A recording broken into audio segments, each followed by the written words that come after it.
troubleshooting thumping and banging in an LG dryer.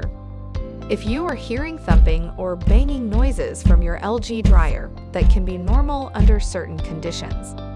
For example, if your LG dryer is located in a cold area, or is not frequently used, or a load is left in the dryer for an extended period, you may hear thumping or banging when you start a new drying cycle.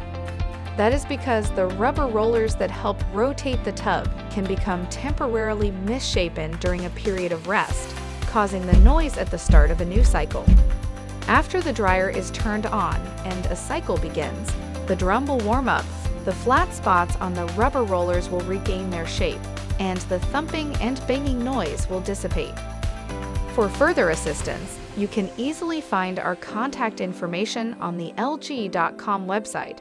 Go to the support menu to ask us more questions.